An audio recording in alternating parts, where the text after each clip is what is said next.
أعوذ بالله من الشيطان الرجيم. بسم الله الرحمن الرحيم. ألم تر أن الله يعلم ما في السماوات وما في الأرض ما يكون من نجوى ثلاثة إلا هو رابعهم ولا خمسة إلا هو سادسهم ولا أدنى من ذلك ولا أكثر إلا هو معهم أينما كانوا ثم ينبئهم بما عملوا يوم القيامة إن الله بكل شيء عليم. صدق اللہ العظیم.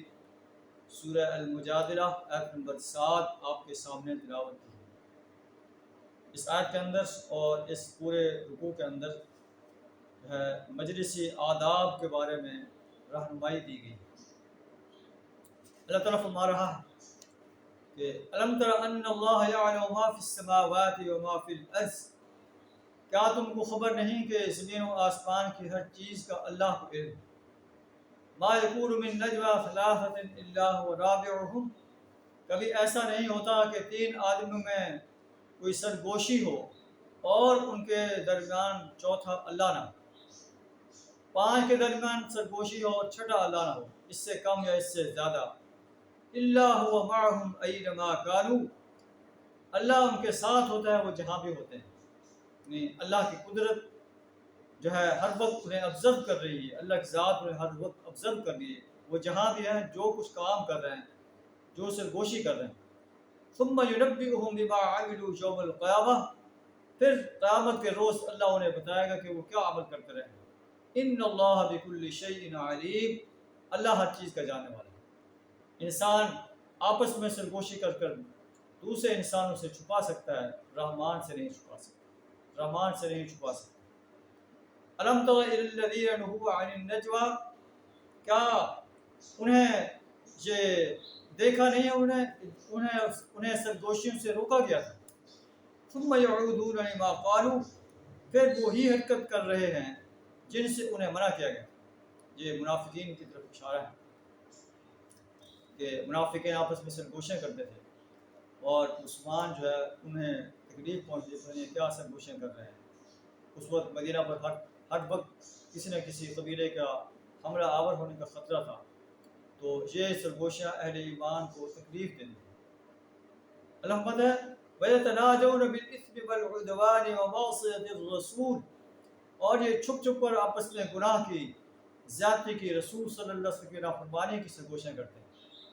جب آپ کے پاس آتے ہیں حَيَّوْكَ بِمَا لَمْ يُحَيِّكَ بِهِ اللَّهُ، ایسے طریقے سے آپ سے سلام کرتے ہیں جس طرح اللہ نے سلام نہیں کیا یا سلام کرنے کا طریقہ نہیں سکھایا.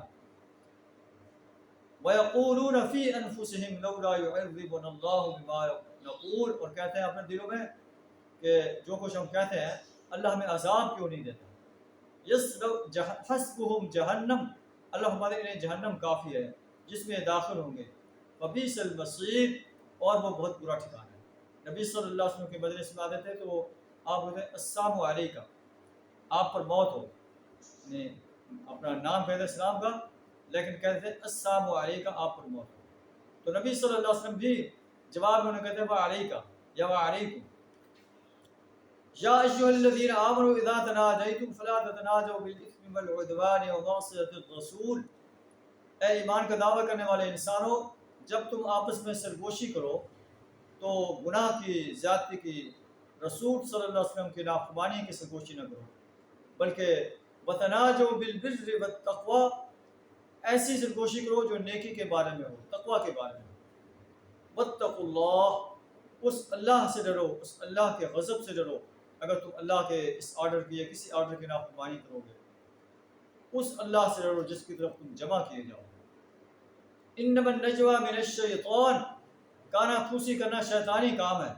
لیحزن الذین آمنوا، تاکہ وہ اہل ایمان کو غم میں، تکلیف میں مبتلا کر دیں. ولیس بضارهم شیئا الا باذن اللہ، لیکن یہ ان کی سرگوشیاں انہیں اہل ایمان کو کوئی نقصان نہیں پہنچا سکتی مگر اللہ کے اذن سے. وعلی اللہ فلیتوکل المؤمنون، مومن انسان کو چاہیے کہ اللہ کی ذات پر توکل کرے۔ یہ سرگوشیاں منافقین کی جو ہے انہیں کوئی نقصان نہیں پہنچا سکتی۔ اللہ سے دعا کرا ہمیں قرآن کے ان صحیح ہدایات پر عمل کرنے کی توفیق عطا فرمائے۔ وآخر دعوانا الحمد للہ رب العالمین۔